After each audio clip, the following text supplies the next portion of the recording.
নমস্কার বন্ধুরা, কাজলি ভিলেজ ফুডে সবাইকে অনেক অনেক স্বাগত জানাই। বন্ধুরা, আপনারা অনেক কিছু টক খেয়েছেন, কোনো ফল জাতীয়, আম, তেঁতুল, আমড়া, জলপাই বা কুমড়ো, অনেক কিছু টক খেয়েছেন। কিন্তু আজকে আমি আপনাদের সঙ্গে শেয়ার করব এই যে দুটো পেঁপে নিয়েছি, পেঁপের টক। প্লিজ আপনারা ভিডিওটা দেখবেন, আশা করি খুবই ভালো লাগবে। আর পেঁপের টক যে খেতে এত ভালো লাগে, আপনারা একবার বাড়িতে তৈরি করে না খেলে কিন্তু বুঝতে পারবেন না। তাহলে আমি কি করে বানাচ্ছি পেঁপের টকটা আপনারা একবার দেখলেই কিন্তু চটপট শিখে নিতে পারবেন। আর পেঁপের টক তৈরি করতে কিন্তু খুব বেশি উপকরণ লাগে না, 2 থেকে 3টে উপকরণ দিয়ে কিন্তু খুব সুন্দর টক তৈরি করা যায়। তাহলে আপনারা ভিডিওটা দেখতে থাকুন, আশা করি খুবই ভালো লাগবে। এবার আমি পেঁপেটা কেটে চোষা ছাড়িয়ে ভালো করে গ্রেটার দিয়ে গ্রেট করে নেব। এইভাবে আমি চোচা ছাড়িয়ে নেব। পেঁপের চোচা একটু মোটা করে ছাড়িয়ে নিতে হবে। ভেতর থেকে এগুলো আমি এভাবে ফেলে দেবো।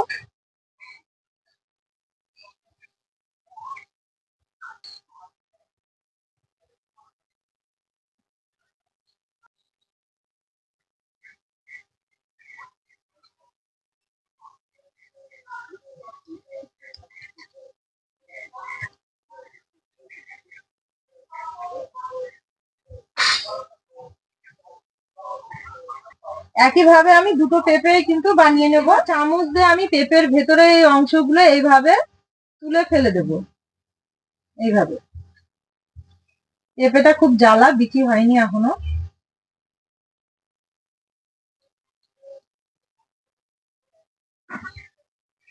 সবগুলোই একইভাবে করে নেব। এবার পেঁপে গুলো আমি এই গ্রেটারের সাহায্যে এইভাবে গ্রেট করে নেব।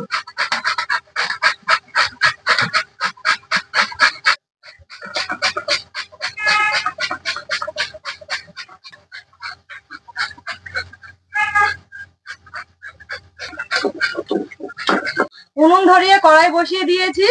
এবার আমি পেঁপেটা ভেপে নেওয়ার জন্য 1 গ্লাস জল দেব।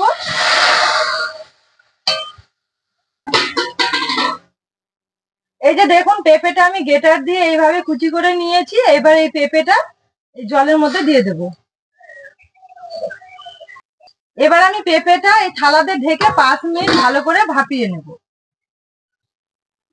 এটা আমার 5 মিনিট ভাপিয়ে নেওয়া হয়ে গেছে। এবার ঢেলে নেব। এই যে দেখুন, খুব সুন্দর সেদ্ধ হয়ে গেছে। এবার ঢেলে নেব।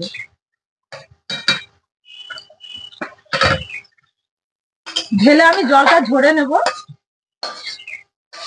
এটা ঢেলে নেওয়ার পর হাতা দিয়ে চাপ দিয়ে এইভাবে জলটা আমি নিংড়ে বের করে নেব। এভাবে চাপ দিতে হবে হালকা করে।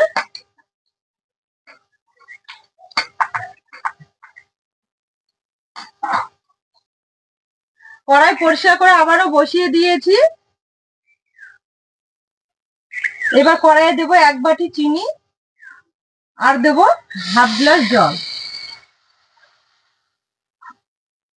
এবার আমি চিনি সিরাপটার মধ্যে দেব একটা তেজপাতা আর 2টো এলাচ নিয়েছি, এলাচের মুখগুলো ফেটে দিয়েছি।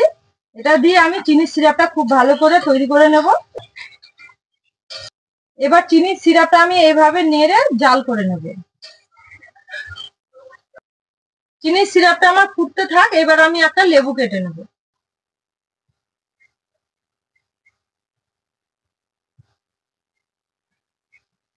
একটা লেবু হলেই আমার হয়ে যাবে। এখন লেবুতে খুবই রস, দেখুন পড়ে যাচ্ছে রস। চিনির সিরাপটা আমার হয়ে গেছে। এবার আমি এগুলো দেব।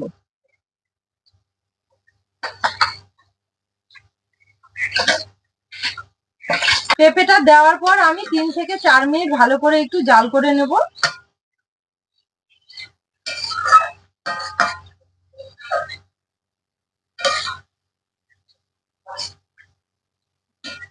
এটা আমি 4 মিনিট মতো জাল করে নিয়েছি। এবার একটা লেবুর রস আমি চিপে দেব।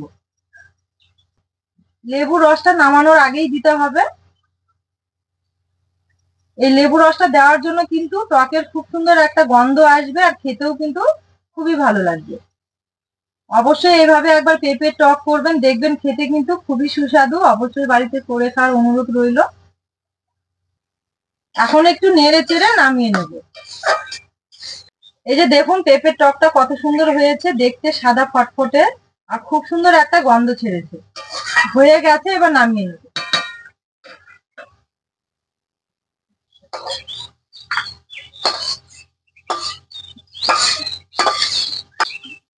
দেখলেন বন্ধুরা আমি পেঁপে টকটা কিভাবে খুব সহজেই চটপট অল্প সময় অল্প উপকরণে বানিয়ে নিলাম। অবশ্যই এইভাবে একবার বাড়িতে তৈরি করে খাবেন, দেখবেন খুব ভালো লাগবে। আমার এই রেসিপিগুলো পাওয়ার জন্য আমার চ্যানেলটিকে অবশ্যই সাবস্ক্রাইব লাইক করে রাখবেন, যাতে আমার রেসিপিগুলো আপনাদের কাছে ঠিকঠাক মতো পৌঁছায়। আর যারা ফেসবুক থেকে দেখছেন অবশ্যই পেজটাকে ফলো করবেন। আজকের রেসিপিটা আমি এখানেই শেষ করলাম। সবাই ভালো থাকবেন, সুস্থ থাকবেন, সাবধানে থাকবেন।